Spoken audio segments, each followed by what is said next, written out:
అండి, welcome to our channel Husna wonders. ఈరోజు మీకు మన ఛానల్లో ఏం రెసిపీ చూపించబోతున్నాను అంటే రవ్వ కేసరి బొబ్బట్లు. మనకు బొబ్బట్లు అనగానే పూర్ణంతో చేసుకునే బొబ్బట్లు మాత్రమే గుర్తొస్తాయి కదా. ఒకసారి ఇలా రవ్వ కేసరి బొబ్బట్లు చేసి చూడండి. చాలా స్మూత్గా వీడియోలు చూపిస్తున్న విధంగా పర్ఫెక్ట్ స్ట్రక్చర్తో వస్తాయి. చాలా మెత్తగా ఉంటాయండి, చాలా మృదువుగా ఉంటాయి. తింటుంటే కూడా మీరు కూడా ఒకసారి ట్రై చేసి చూడండి. ఇక ఏమాత్రం ఆలస్యం చేయకుండా ఈ రవ్వ కేసరి బొబ్బట్లు తయారీ విధానం అంటే చూసేద్దాం. దీనికోసం ఒక గిన్నె తీసుకొని అందులో మైదా పిండి వేస్తున్నాను. 1 2 3 4 చూసారుగా 4 కప్స్ మైదా పిండి వేస్తాను. ఇందులో కొద్దిగా సాల్ట్ వేస్తున్నాను. దీన్ని మొత్తం మిక్స్ చేసుకుందాము.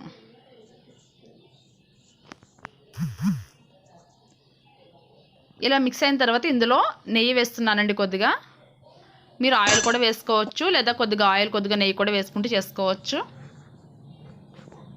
నేను ఫస్ట్ టైం మాత్రం నెయ్యి వేస్తున్నాను. ఇలా వేసిన తర్వాత మొత్తం మనకి పిండి ముద్దలా రావాలి. అలా నెయ్యి వేసి కలుపుకున్న తర్వాత సరిపోకపోతే ఇంకొంచెం వేసుకుందాం. ఈసారి నేను ఆయిల్ వేస్తున్నానండి. మొత్తం నెయ్యితో చేసుకోవచ్చు, మొత్తం ఆయిల్తో కూడా చేసుకోవచ్చు. మీకు టేస్ట్ బాగుంటుంది అనమాట నెయ్యి అనేది కొంచెం యాడ్ అయితే.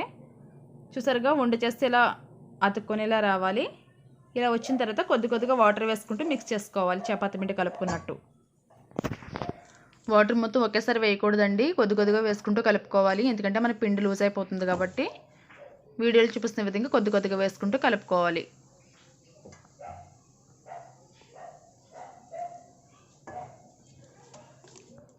పిండి మనం బాగా గట్టిగా కూడా చేసుకోవద్దు, మృదువుగా రావు.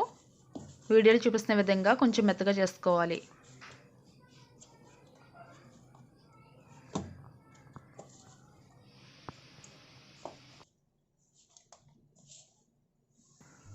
నేను చూపిస్తున్న విధంగా చేయి పెట్టి ప్రెస్ చేసి ఈ రకంగా రావాలన్నమాట. ఈ రకంగా వచ్చిన తర్వాత లాస్ట్ మూమెంట్లో మనం కొద్దిగా నెయ్యి వేసుకొని మొత్తం మిక్స్ చేసుకొని పక్కన పెట్టేద్దాం ఒక 15 నిమిషాల పాటు. తర్వాత మన కేసరి ప్రిపరేషన్ కోసం ఒక గిన్నె తీసుకొని అందులో మెజర్మెంట్ కోసం ఒక కప్ తీసుకున్నాం కదా, అదే కప్తో 2 కప్స్ బొంబాయి రవ్వ వేస్తున్నాను.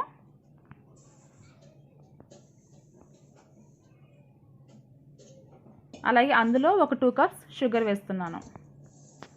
ఈ కొలతలు మనకి ఈజీగా ఉంటాయండి. 3 కప్పులు మైదా తీసుకున్నాను, 2 కప్పులు బొంబాయి రవ్వ, అలాగే 2 కప్పులు షుగర్ తీసుకున్నాను. ఇప్పుడు ఇందులో కొద్దిగా యాలకుల పొడి వేసుకొని మొత్తం మిక్స్ చేసుకుందాము.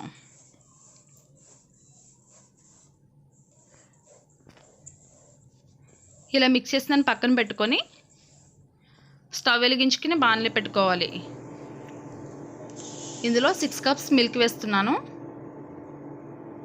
1 2 3 4 5 6 మెజర్మెంట్ మనకి ఈజీగా ఉంటుందండి. ప్రతిదీ కూడా కొలత ప్రకారం చేసుకుంటే ఏది లూజ్ అవ్వకుండా మంచిగా స్ట్రక్చర్ వస్తుంది. ఈ పాలు మరిగిన తర్వాత అందులో మనం ముందుగా మిక్స్ చేసి పెట్టుకునే రవ్వ మిశ్రమం ఉంది కదా, దాన్ని వేసుకుని కలుపుకోవాలి. ఇలా కలిపితే వేసుకోవాలి, ఉండలు కట్టకుండా ఉంటుంది. చూపిస్తే విధంగా మొత్తం మిక్స్ చేసుకుంటూ ఉండాలండి.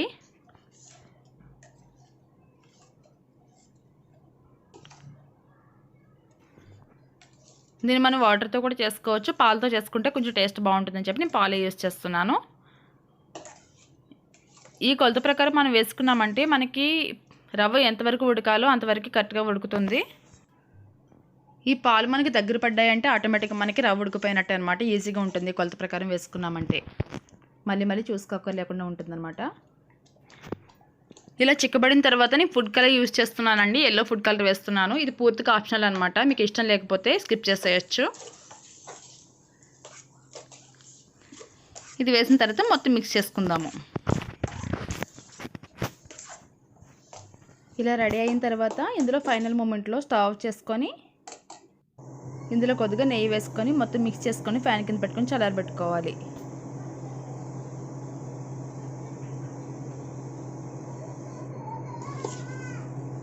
మొత్తం పూర్తిగా చల్లారిన తర్వాత చేతికి కొంచెం వాటర్ అప్లై చేసుకొని కొద్దిగా చిన్న ఉండల్లా చేసుకోవాలి. మనం చేతికి వాటర్ అప్లై చేసుకోవడం వల్ల మనకి చేతికి అంటుకోకుండా స్మూత్గా వస్తుందన్నమాట. ఇలా ఉండలు చేసుకొని ప్లేట్లో తీసుకొని పక్కన పెట్టేసుకుందాము. ఇలా మనం ఫస్ట్ కేసరితో ఉండలు చేసుకొని పక్కన పెట్టేసుకున్న తర్వాత ఒక పేపర్ ప్లేట్ తీసుకున్నానండి. రైస్ ప్లేట్స్ ఉంటాయి కదా, ఇలా పేపర్ ప్లేట్ ఒకటి తీసుకొని అందులో మనం ఆయిల్ అప్లై చేసుకోవాలి.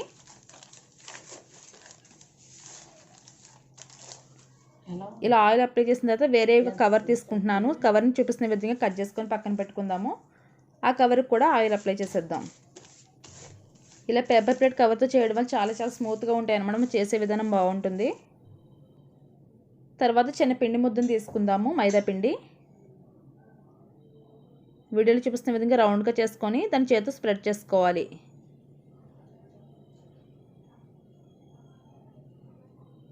నేను చూపిస్తున్న విధంగా చేసిన తర్వాత కేసరి ముద్ద ఉంది కదా, మనం రౌండ్గా చేసి పెట్టుకున్నాం బాల్స్ లాగా, దాన్ని పెట్టుకొని మొత్తం కవర్ చేసుకుందాం.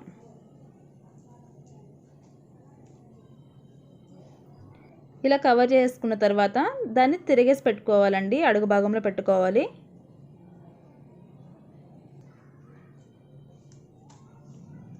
అటు తిప్పి పెట్టుకున్న తర్వాత దానిపైన కవర్ వేసి సెట్ చేసుకుందాము. మొత్తం ఈవెన్గా సెట్ చేసుకున్న తర్వాత చేతితో చిన్నగా అనుకుంటూ చపాతీ కర్ర తీసుకొని మిడిల్లో నుండి బయట భాగానికి స్ప్రెడ్ చేసుకుందాము. మనం దీనికి ఎక్కువ ప్రెషర్ పెట్టక్కర్లేదండి, చిన్నగా అంటే సరిపోతుంది. ఎందుకంటే మనం లూజ్గానే పిండి కలుపుకున్నాము, అలాగే కేసరి కూడా పెట్టాం కాబట్టి చిన్నగా అనుకుంటే ఈజీగా స్ప్రెడ్ అవుతుంది. మనం చపాతీ కర్రతో అనడం వల్ల ఈవెన్గా ఒకవైపు మందంగా ఒకవైపు పలుచగా లేకుండా మొత్తం కూడా స్ప్రెడ్ అవుతుంది. మీకు ఎంత పలుచగా వస్తే అంత పలుచగా స్ప్రెడ్ చేసుకోవచ్చు. ఇలా వచ్చిన తర్వాత పైన కవర్ తీసేసి బొబ్బట్టు రెడీ అయింది కదా, దీన్ని తీసుకొని ఒక పెనం మీద వేసుకొని కాల్చుకుందాము. పెనం మీద నెయ్యి వేసుకొని వేడైన తర్వాత బొబ్బట్టు వేసేద్దాం. దానిపైన కూడా కొద్దిగా నెయ్యి అప్లై చేసుకుందాము.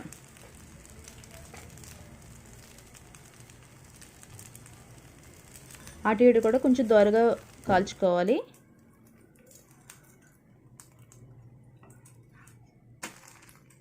చూసారుగా చాలా స్మూత్గా ఉంటుంది, పొరలు పొరలుగా వస్తుంది అనమాట. ఈ రకంగా చేసుకుంటే చపాతీ కాల్చుకున్నట్టుగానే అటు ఇటు కూడా దోరగా వేయించుకుందాము.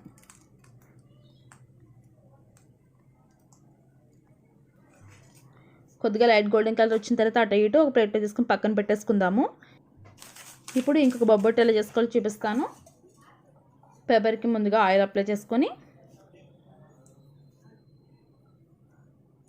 రౌండ్గా చేసుకున్న ఉండని కొంచెం పలుచగా చేసుకోవాలి. స్ప్రెడ్ చేసిన తర్వాత కేసరి మిశ్రమం పెట్టుకోవాలి, చుట్టూ కవర్ చేసుకోవాలి. కవర్ చేసుకున్న దాన్ని కింద భాగంలో పెట్టుకోవాలి.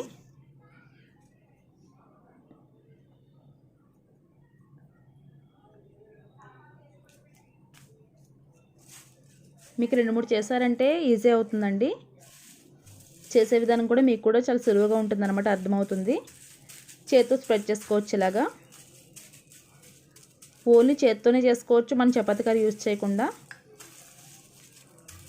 ఇప్పుడు చపాతీ కర్ర తీసుకొని రౌండ్గా చేసుకుందాము. మీకు వీలున్నంత పలుచగా చేసుకోవచ్చు అనమాట. దీన్ని ఒకవైపు మందంగా ఒకవైపు పలుచగా కాకుండా ఈజీగా ఉంటుందన్నమాట. ఇలా వచ్చిన తర్వాత మనం కవర్ తీసేసుకుని బొబ్బట్టు తీసుకొని అటు ఇటు కాల్చుకోవాలి.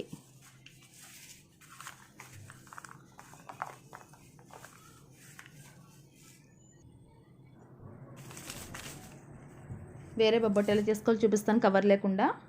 మైదాపిండి మిశ్రమం తీసుకోవాలి, పలుచగా చేసుకోవాలి. ఇందులో రవ్వ కేసరి పెట్టుకొని చుట్టూ కవర్ చేసుకోవాలి.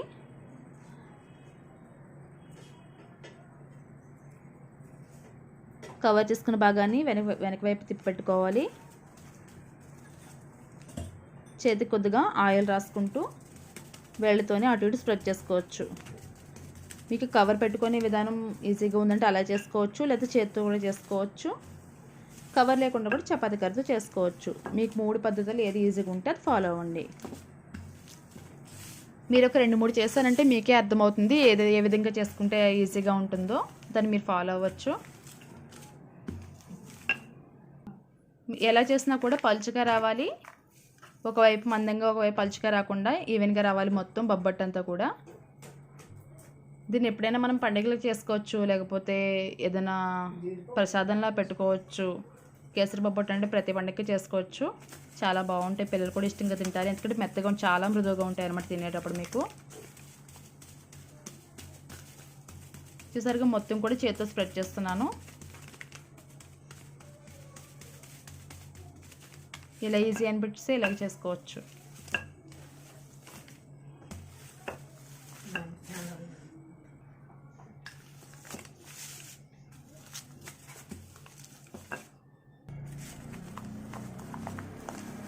ఇలా రెడీ అయిన తర్వాత ఒక ప్యాన్ పైన వేసుకొని నెయ్యి వేసుకొని అటు ఇటు కూడా దోరగా కాల్చుకోవాలి. ఇప్పుడు చేసిన బొబ్బట్లన్నీ కూడా ప్లేట్లో వేసుకొని సర్వ్ చేసేసుకుందాము. చూసారుగా చాలా సాఫ్ట్గా ఉన్నాయి, చపాతీలా ఉన్నాయి చూడడానికి, కానీ చాలా స్వీట్గా ఉంటాయి అన్నమాట. రవ్వ కేసరి పెట్టాం కాబట్టి అందులో మనం దాన్ని కట్ చేసి చూసామంటే చాలా స్మూత్గా పొరలు పొరలుగా వస్తుంది కదా. ఇదే వీడియో మీకు నచ్చినట్లయితే వెంటనే లైక్ చేయండి. అలాగే మీరు కనుక మన ఛానల్ ఫస్ట్ టైం చూసినట్లయితే మన ఛానల్ సబ్స్క్రైబ్ చేసుకొని పక్కనే ఉన్న బెల్ ఐకాన్ ప్రెస్ చేస్తే నేను పెట్టే ప్రతి వీడియో కూడా మీకు ముందుగా అప్డేట్ అవుతూ ఉంటుంది. Thank you so much for watching.